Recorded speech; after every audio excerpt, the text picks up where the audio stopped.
Hello, and welcome back to Felony Spectator. I am your host, Heather. I have another case suggested by a subscriber today.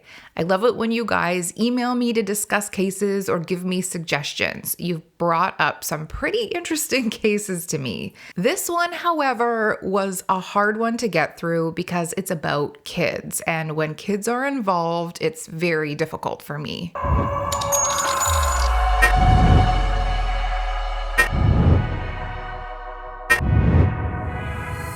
Today, we're talking about the Eddie Werner and Sam Manzie case. There's lots to talk about, so let's just get right into it. On September 27th, 1997, when Eddie Werner was only 11 years old, he went outside to canvass door to door in his neighborhood. He had a school project involving the sale of candy and wrapping paper as a fundraiser, which Eddie was somewhat excited about. Eddie had decided to dress nicely in black jeans and a black dress shirt to appear professional because he wanted to earn a substantial amount of money. There was an incentive to perform well in sales, some sort of commission, which Eddie planned to spend on a set of walkie-talkies. Some reports say the walkie-talkies were the grand prize for the highest sales. Now, Eddie lived in a pleasant middle-class neighborhood called Oakley Hills in Jackson Township, a New York City suburb. There was little crime, and many neighbors knew each other quite well. Eddie set out thinking he would be successful due to knowing so many people in his neighborhood. Some of his neighbors remember him ringing their doorbells, and a few even bought wrapping paper from him. But around 5 p.m. onwards, Eddie seemingly vanished. Eddie Werner was known to be a rambunctious yet kind-hearted boy, born on Christmas Day in 1985. He had a mild case of Tourette's, but that didn't hold him back from being a regular, fun-loving kid. He also loved to read and engage in lengthy, intelligent conversations with his parents or anyone willing to listen. He was remarkably bright. It was not like him to get lost or not come home. Valerie Werner, his mom, was working at Walmart when her husband Ed Sr. called to say that Eddie hadn't returned home. He had already contacted as many neighbors as he could and even called the police. Valerie rushed home to find the police already at their house. The officers tried to calm Valerie and Ed down, assuring them that they would find Eddie. They speculated that he might have gone to a friend's house or walked far enough to lose track of time or direction. But as the evening progressed, their worries escalated. So Valerie, Ed, and some neighbors got together to search for Eddie on their own. They combed through the woods just behind their homes and then circled back around the streets with no luck.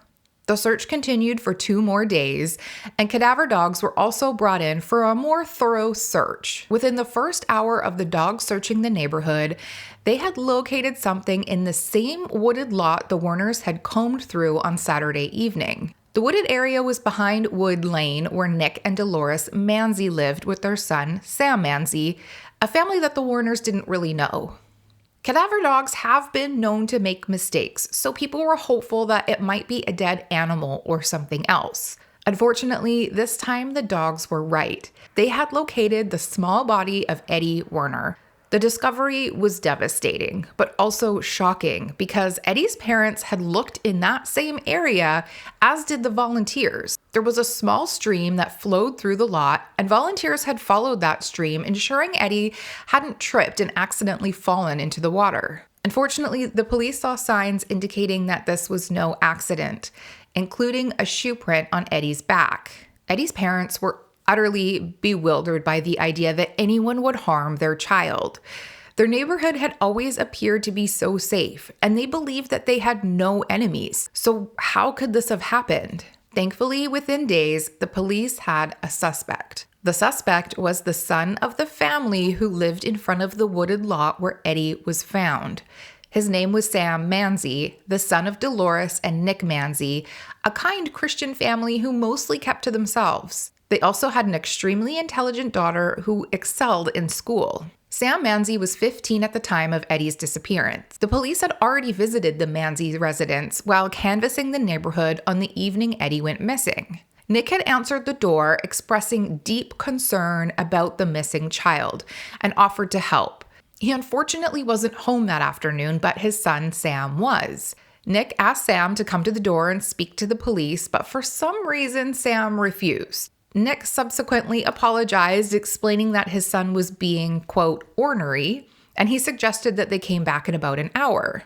When the police returned, Sam wasn't particularly cooperative. He was slightly defensive, didn't have a lot to say, and mostly asked why the police were asking him these questions. At the time, the police attributed his behavior to just typical teenage grumpiness, but they did find it slightly unusual. After Eddie's body was discovered, a tip had come in from officers in nearby townships, suggesting to focus on Sam.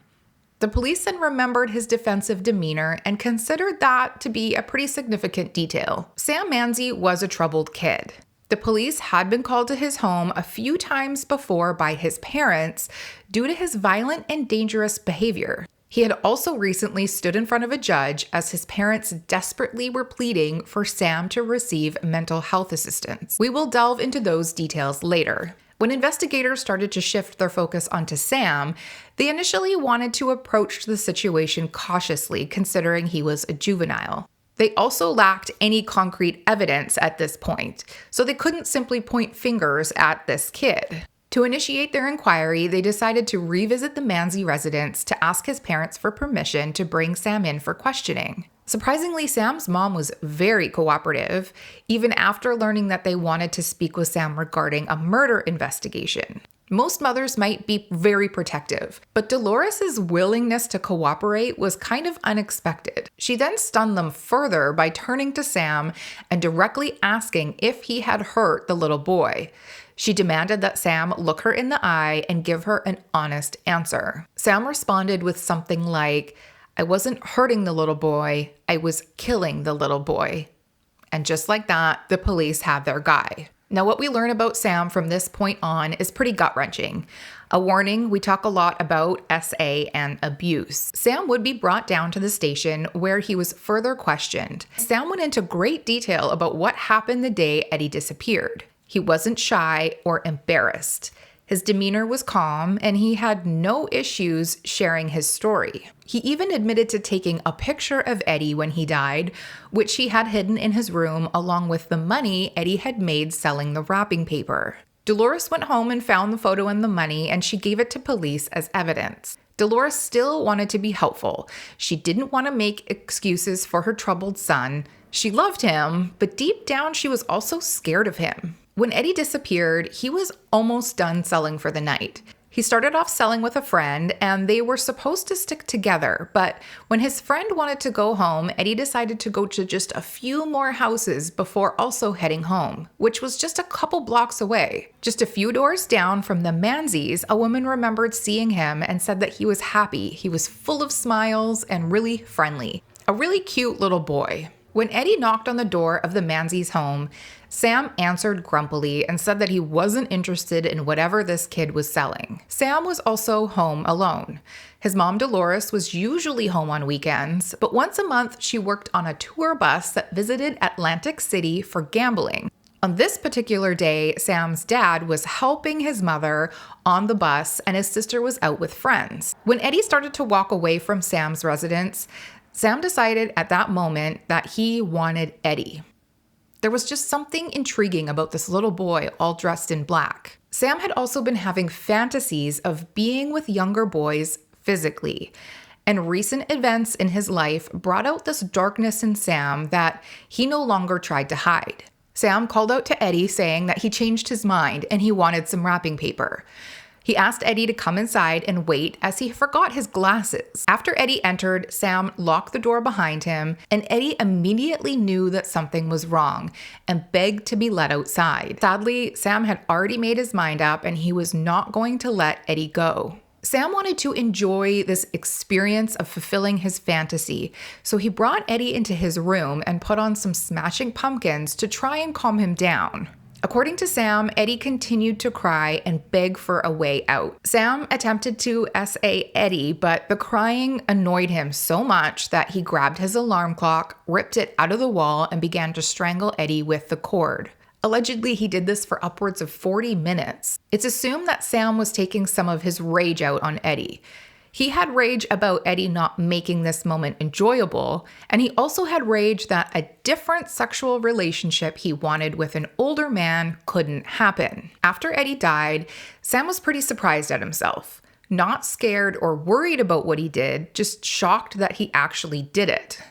He took a photo of Eddie to prove to himself that it really happened and it wasn't just a dream. He then hid Eddie in a suitcase, dragged the suitcase outside and off to the side of a wooden deck. He was pretty sure his parents would not find it outside, as they'd be tired when they got home from work and wouldn't go outside. Sure enough, when his parents did return, they did not go outside. They chatted with Sam briefly, ate some food, and went to bed. When Sam was sure that the coast was clear and they were asleep, he went outside, took the suitcase across the street to a neighbor's home that was away on vacation, and waited until the coast was clear. Volunteers who were still searching for Eddie that night later remember seeing a tall, lanky kid with a suitcase. But it didn't dawn on them to think that this lanky kid had Eddie inside the suitcase. When the woods were cleared of people and the streets were quiet, Sam opened the suitcase and dumped out Eddie's body. He brought his body to the stream in the woods and then he went home. Sam Manzie was born in 1982 and was apparently a lovely baby, and as a young child was pretty easy to look after. Until one day, according to Sam, someone put a bag over his head while he was at a daycare center. Now, the details are unknown, but whatever happened left Sam feeling very unsafe and that nobody was able to protect him. This uneasy feeling stayed with him. He felt unsafe everywhere he went. When he was just 6 years old, his father found a large kitchen knife in Sam's backpack. When Nick, his father, asked him why it was there, Sam wasn't really sure. He just felt like he needed it, but couldn't explain why. Now, Nick had realized the dangers of this incident and got Sam a therapist. But at 6, Sam just couldn't articulate what was wrong, so therapy didn't really help. And from here, he just got worse. By the age of 8 years old, he told his therapist that he wanted to be a woman. He didn't feel comfortable in his body anymore. He didn't know why, but he didn't like it. By the age of 11 years old, he thought that he was a molester, and he wanted to do things to underage kids. However, he didn't act on any of these feelings. By 12, he was starting to believe that whoever put this bag on his head in the daycare center had also assaulted him. He had started having violent fantasies, as well as fantasies with having intercourse with much older men and also much younger boys. And this was very confusing for him and caused him a lot of anger and shame. Sam's parents were devout Catholics, and he went to Catholic school. So he was supposed to be a nice Catholic boy, but instead, he had all these terrible things going through his head. Sam's parents were never informed about Sam's inner emotions. His therapists never divulged to them, and Sam himself remained silent. Instead, he was distant and often exhibited cold behavior around his parents. Sam and his father, Nick, were never able to establish a conventional father-son relationship. Nick believed that his son just didn't really like him, and he struggled to find a way to connect with him. Despite being unaware of all these underlying issues, both Nick and Dolores loved their son deeply, and they were willing to do anything for him. They were just at a loss with how to proceed. Nick and Dolores, in an attempt to nurture his interests, decided to move the family computer into Sam's room, and they even got him his own private phone line. Regrettably, these gestures didn't seem to improve Sam's mood. He continued to display moodiness, and when his parents attempted to engage in conversation or establish rules, he responded with intense anger and even violence. Now, Sam performed adequately in school from an academic standpoint, but he had very few friends and struggled to socialize or communicate with them. And this might have been due to his fantasies and the feeling of being different. He found it challenging to relate to anyone. He battled depression, isolation, and confusion. Attending an all-boys Catholic school, he was subject to mockery as well. He was very tall and lanky, over 6 feet and 143 pounds. And not showing any interest in sports or outdoor activities, he kind of became a target of taunts like Manzie the Pansy. He also perceived himself as an outcast. Even though growing up in a Christian household and attending a Catholic school, Sam even believed that God was indifferent to him. He had no connections with anybody. The internet then became Sam's life. It was all he wanted to engage in, to go online and to be left alone. He created his own webpage, published essays, posted pictures, and soon found solace in conversing with people in chat rooms, often frequenting gay chat rooms. One aspect of the internet that appealed to Sam was being anonymous. He could assume any identity he wanted. He could utter the most nonsensical things, adopt any kind of behavior, and face no repercussions. He could vent his anger towards others, and if he encountered difficulties, he simply switched to one of his many other profiles. Online, he felt a sense of power, something that he didn't have in real life. While online, Sam meets Stephen Simmons. Stephen is an openly gay man and openly a He's not ashamed of who he loves, even if who he loves just happens to be a person who is a minor. He has come out to say that as a young boy, he was always attracted to other young boys, so he knew he was gay. But as he grew to be an adult, his attraction to young boys never went away. He thinks he simply just never grew out of liking young boys. And he says it's not his fault. He also claims to want to help other young gay kids. Lots of kids don't know how to sort out their feelings when they discover that they're gay, and he just wants to help those who have nobody else to talk to or nowhere else to go. Again, he thinks it's not his fault that sometimes these teens want more from him. Now, with the invention of the internet, it becomes much easier for Stephen to help these teens out. Now, I don't know if chat rooms are still a thing or how they're run now. I would think Reddit is probably the closest thing that we have to how chat rooms were back in the day. But the chat rooms that Stephen and Sam were in had rooms, and people would start threads in these rooms. Stephen treated his like a party and say things like, quote, "That's it, take your pants off and get into the hot tub." Or he'd pretend to sit down and tell people he was putting his hand virtually on their thigh. He also said things that were much worse than that. Stephen was typically very suggestive and often crossed boundaries, making people very uncomfortable. Sam met Stephen in one of these rooms in the summer of 1996 when Sam was still in the 8th grade. They talked online for about a week before Sam gave Stephen his phone number and Stephen called him at his parents' home. Sam and Stephen started to regularly talk on the phone. Now, allegedly, Sam was asking him things about sexuality, and Stephen was again just helping out. Stephen was 42 and Sam was barely a teenager, so this is wildly inappropriate. Sam's parents were oblivious to what was transpiring online. If they inquired about his online activities, Sam would react with extreme anger, occasionally even punching holes in the wall. He refused to engage in any discussion with them at all. Then, unexpectedly, on August 10th, 1996, Sam asked his father, Nick, if they could go to the mall together. Nick was thrilled that Sam was finally showing interest in spending time with him, and he quickly agreed. Nick saw this as a potential turning point, perhaps an initial attempt by Sam to bridge the gap between them. It could be the first step towards forming a stronger bond. While at the mall, Nick planned to purchase a CD, and Sam mentioned that he might hang around and maybe catch a movie later. As Nick completed his shopping, Sam informed him that yes, he would stay for a movie and assured his dad that he would call him later for a ride home. That phone call never came. The Manzies were frantic with worry and searched the mall with security to locate their son.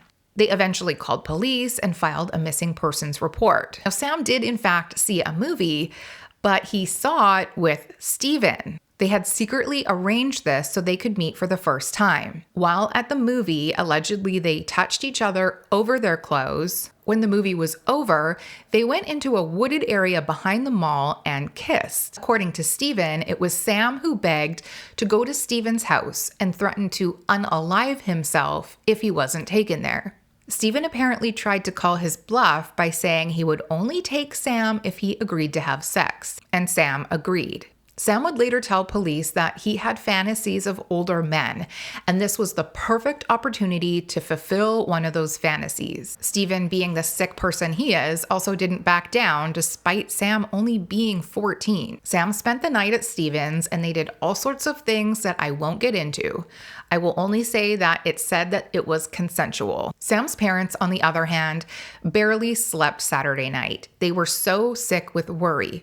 By Sunday afternoon, Sam phoned home from a bookstore near the mall and asked to be picked up. The Manzies were so relieved he was okay, but they were also really confused. When Nick picked Sam up, he tried to give Sam a hug, but Sam pushed him away and asked to be taken home. When asked where he was all night, Sam just told his parents that he spent the night in the woods, and that was it. They knew it wasn't true because he was freshly showered and clean, but they couldn't get any details out of him. Again, when they tried to ask questions, Sam would get angry and shut down. Sam and Stephen would continue to talk online and on the phone and occasionally meet up at hotels. Stephen even gave Sam ketamine once while they were together. They regularly had intercourse, and Sam thought this was all normal and totally fine because they cared about each other. Around this time, Stephen also informed Sam that he had a 10-year-old son who lived with his mother. Stephen let Sam know that sometimes he touched his son and suggested he could introduce Sam to his son, showing him a picture. He also said they possibly could have a threesome, as this would fulfill another one of Sam's fantasies of being with someone younger.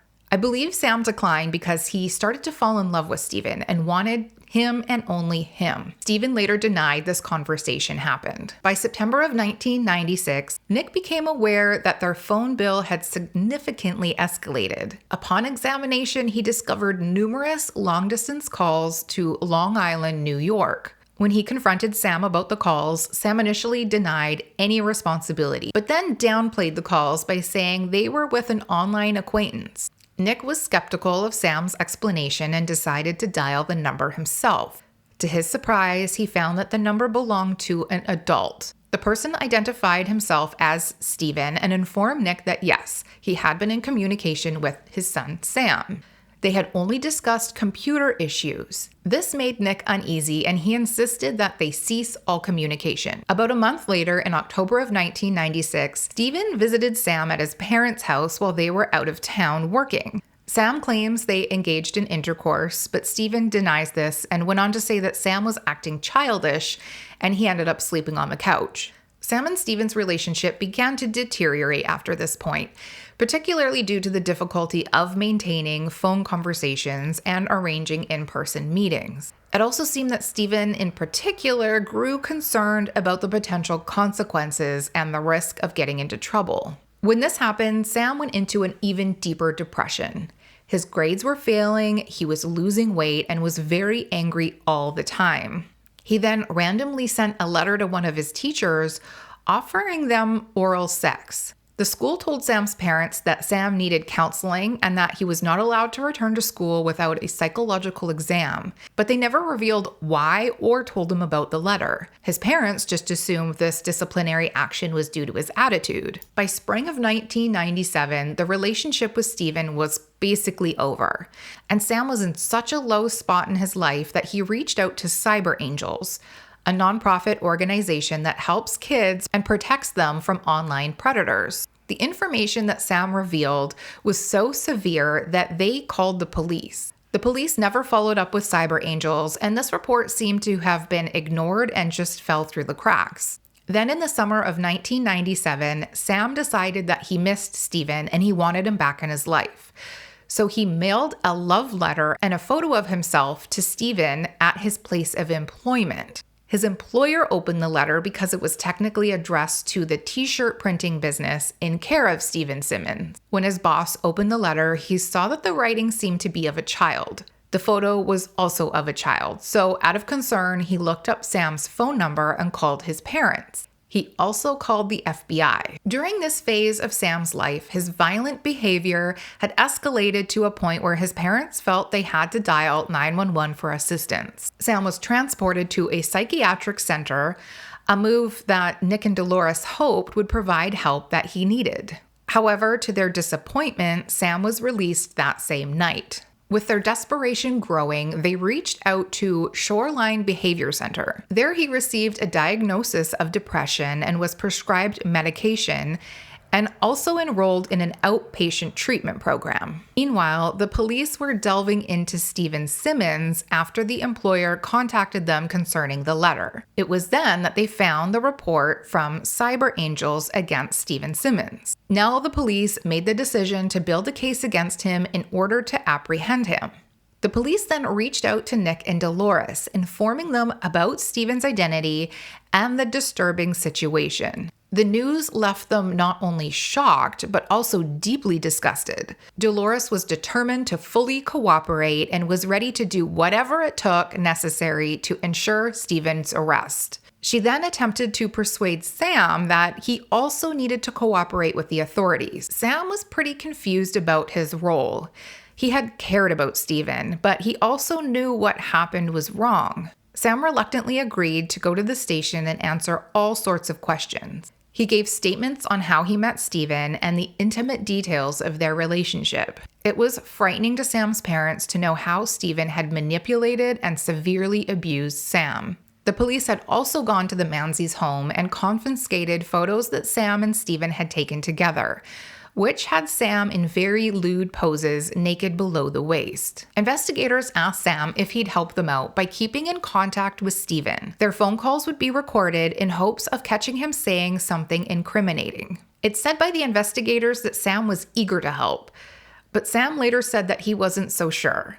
Him and Stephen hadn't spoken in a while, and he didn't really know how he felt about calling him. Sam was a confused kid and heavily manipulated by Stephen. Sam 100% believed that their relationship was real. It was consensual, and he also cared about Stephen. Sam started to feel guilty about setting Stephen up. So after one phone call on September 17th that didn't reveal a whole lot of information, he ended up taking a hammer to the recording device and destroying the tapes. He then refused to participate in the investigation because it was way too much pressure for a depressed, mentally ill teenager. Sam would then send an email to Stephen revealing the investigation and why he called. Sam wanted to protect this nightmare of a person because he had cared about him. So he told Stephen to make a run for it and hide from the police. Stephen didn't, but they did discuss a plan to deny all allegations. Sam basically lost it after this. He was very angry and he didn't know how to deal with his feelings or what was going on. He then had a violent outburst at home that weekend, and his mother Dolores was having her own breakdown. She was defeated and she didn't know how to help Sam. She felt like she was losing her mind with the lack of mental health supports, as well as being scared of her only son. Sam then had a regularly scheduled visit with his psychiatrist on September 22nd and told them everything.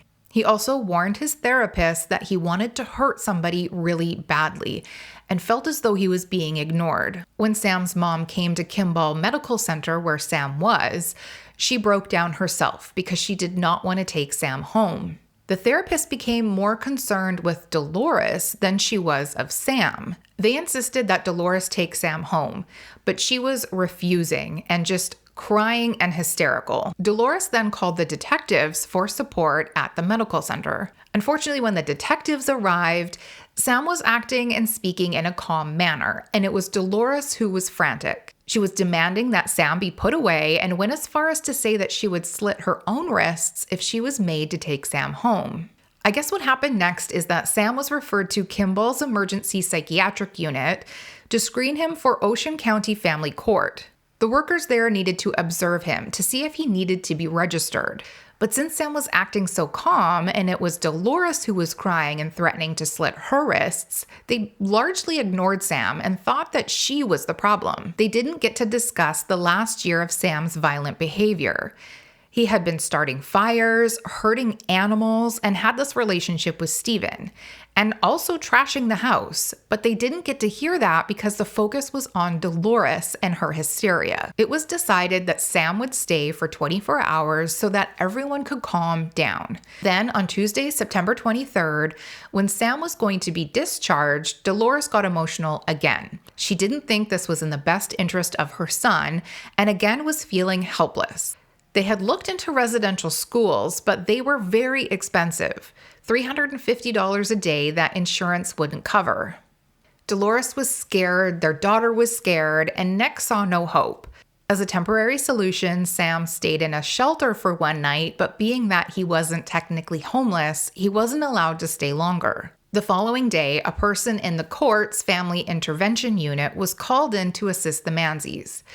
The interventionist spoke to the Manzies for about 10 minutes, again, not getting the full story of what Sam was going through. After the interview, they were sent to family court to speak to a judge. The judge was then told that the Manzies were good parents. Sam had a good home to go to, was already enrolled in an outpatient program at Shoreline, and had access to lots of services. The judge thought their loving home, caring nature would be best suited for Sam. Sam also expressed that he wanted to go home and that he was happy there. And that was it. The judge's final order was to send Sam home. I guess on September 25th and 26th, Sam was in a pretty good mood at home, on the outside. And perhaps that was because he got his own way. He got to come home and he got to stall the investigation of Stephen. But he wasn't okay. He was still the same damaged, abused, low self-esteemed kid ready to explode. Then on September 27th was the day he met Eddie, and we all know what happened then. A lot of people question why Sam was left home alone when he was so dangerous. The Manzies admit they were hesitant at first to leave Sam home alone. After everything they had gone through, it didn't feel right, but the probation worker declared him no threat to others.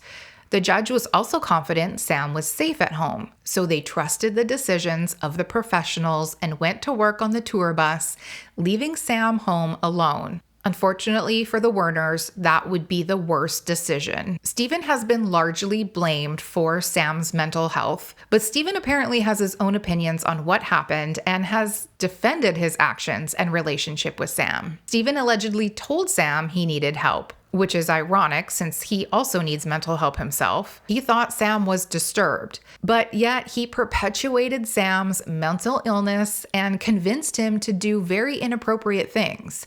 He encouraged acting out fantasies and made it okay to do things that were illegal and wrong. In the end, Stephen was arrested, but he only got 5 years behind bars. He was also eligible to apply for parole after 2.5 years. That hardly seems like enough, especially given his criminal history. In 1978, he was indicted on 2 counts of sexual battery and lewd conduct in the presence of a child in Daytona Beach, Florida. The lewd conduct was him touching himself sexually in front of 2 boys aged 7 and 9, and his punishment was just probation for 3 years. Then in 1984, he was arrested in Brooklyn after the FBI were investigating a kidnapping complaint. It turned out that Stephen and a 16-year-old boy went to Texas together after the boy said he wanted to run away. Stephen and the boy were in a sexual relationship and had been since the child was only 13. The child was apparently arrested in Texas for possession of an illegal plant, and when he was arrested, he was forced to explain what was going on, leading to the arrest of Stephen. Now let's remember that this boy probably was very manipulated just like Sam had been. Now, during that investigation into the kidnapping, the police had learned that Stephen abused 2 other boys during the same time frame, a 12-year-old and a 14-year-old. Stephen was charged with 3 counts of sodomy and 3 counts of endangering the welfare of a child. What was his punishment? 3 years of jail time, but he was released on parole in 1987 after serving only 1 year. Stephen wasn't arrested again until 1997 when it was discovered he lured Sam from the internet. According to Stephen, he didn't have contact with the minor for 10 years until he met Sam. But people have come out and said that that is not true. While Stephen was in prison, he didn't try and change at all. He was reprimanded for sending porn photos of underage kids. He was in possession of manuscripts of his crimes and sending letters regarding details of his victims to other sex offenders. His room was also found to have many explicit photos. He never attended treatment programs in prison and would be diagnosed with a few different mental illnesses, one being labeled a mentally disordered offender. Stephen admits that he has relationships with kids for self-gratification, But he also believes that it's kind of okay because the kids want to participate and it's consensual. And he isn't alone in this illness. There is an entire group of people belonging to an association called the North American Man-Boy Love Association. This group condones underage relationships. They have newsletters that they send out, and they try and push to lower the age of consent. They justify their actions because it's all about love, not abuse. They don't realize how they manipulate young people or acknowledge the trauma that they inflict on youth. Eddie's parents have blamed the state for not keeping Sam Manzie locked up when his parents were begging for help. And Sam's parents agree. Sam's parents feared Sam and wanted him committed, but Sam wasn't deemed dangerous enough. Sam's parents also blame Stephen as well, obviously. Sam has spoken out and he too blames the system, saying he does take part responsibility, but he feels it might have been preventable if the system did a better job at helping him. The media blames the internet. The internet wasn't necessarily new at this point, but I think being aware of online predators wasn't a huge concern yet. Stephen himself would admit that the internet was an easy place to meet kids. He was a regular in boys' chat rooms on AOL where he played games, talked to kids, built relationships to the point where kids were infatuated with him, even without meeting him. I read an article all about how Stephen manipulated kids online. He knew exactly what he was going to say to them to win their attention. It was all a game to him. It was fun for him to have all these kids online pining over him. Sam was also an easy target because Sam had very low self-esteem. He had very few friends, and Stephen made him feel comfortable sharing his inner demons and fantasies. He was a very easy victim. Stephen blames the world for making him the scapegoat for the murder. He goes on to say that he can't change who he is, just like an alcoholic can't change who they are. But he truly cares about children, and he cares about who he's with. He still claims that he cared about Sam, and if he was able to talk to Sam, he thinks he might have been able to stop him from hurting Eddie. Sam ended up pleading guilty during the trial. He wanted to take responsibility and do something right for once. He received a 70-year sentence for killing Eddie Werner, with the possibility of parole after 59 years. While Sam and Stephen were both incarcerated, they continued their friendship and sent each other letters. According to Stephen, they discussed politics and philosophy. They also discussed writing a book about their relationship and the murder, which I hope never happens. Stephen did write a book without Sam, an unpublished book on how a parent can communicate with their kids, because he believes he knows a lot about kids and more than what most parents know. The Werners and the Manzies both had a really hard time throughout the trial. I think once the Werners learned about what Sam went through, they sympathized with the Manzies. I don't think they ever became friends, but they weren't enemies. They both agreed that Sam should be held accountable for his actions. Even though Sam had a very difficult past, the Werners still wanted Sam punished to the fullest extent. My thoughts? I don't know if the murder was necessarily unavoidable. It's easy to say Sam shouldn't have been left alone, or Eddie shouldn't have been going door to door alone, or Sam did it because he was abused. But if it wasn't Eddie that Sam killed, would he have found someone else? Was this inevitable? This case does mess with my head a little bit because part of me does feel very badly for Sam. He was abused while in daycare, and despite getting therapy, it kind of ruined him. That experience permanently rewired his brain. And it seemed like his parents really cared about him deeply, and they tried to get him help, and they needed him to get help, but he fell through the cracks. And then he gets taken advantage of by Stephen Simmons.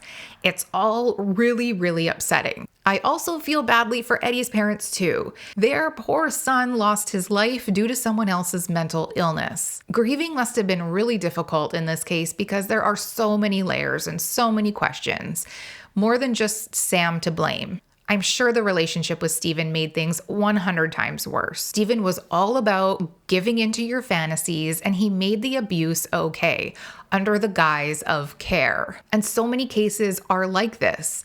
We talked about Robert and Barry's relationship in the Snowtown murders. Last week, we talked about Lee Boyd and John Muhammad's relationship. They all center around a grown-up manipulating a vulnerable, broken child. This is why I will always say we need to protect our kids. Once a child's brain is damaged, it's really hard to go back and fix it.